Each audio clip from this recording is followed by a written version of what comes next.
Under the lavender sky.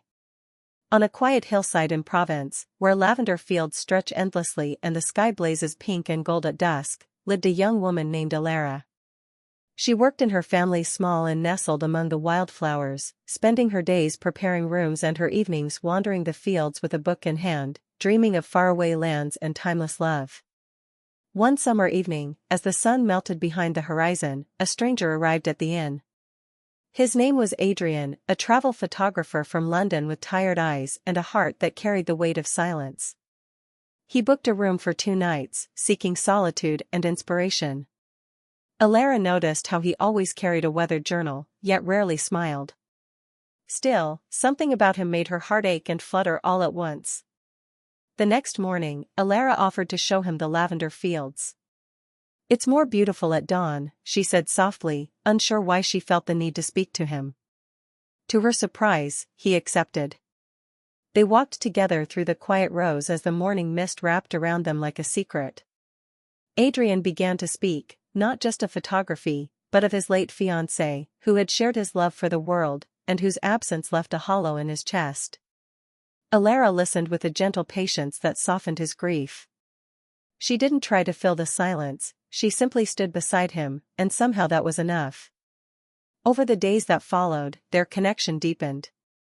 They shared stories under the stars, laughter over morning coffee, and slowly, Adrian began to see beauty not only through his lens but through Alara's eyes. He captured her often, her hair dancing in the wind, her smile when she spoke of books, her gaze lost in thought. She became his muse, and he, the first person she'd ever let into her guarded world.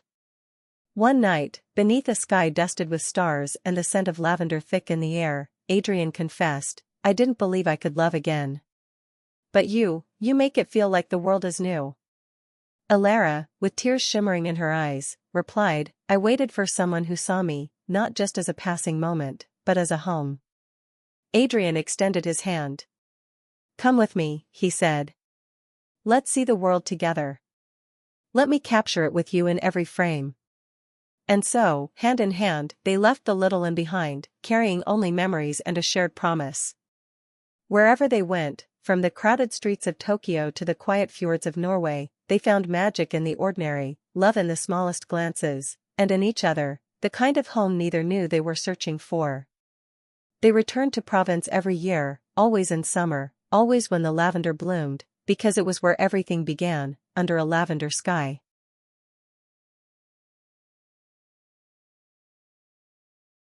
A love letter in the rain. It was a rainy afternoon when Emma found an old letter tucked inside a second-hand book she bought from a little bookstore in town. The envelope was yellow with age, and the handwriting was delicate.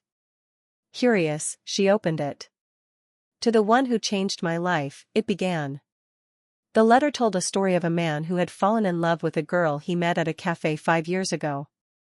They talked about books, music, and dreams. She had to leave the city for school, but he never stopped thinking about her. He wrote the letter hoping one day she would read it and know that someone out there still loved her deeply.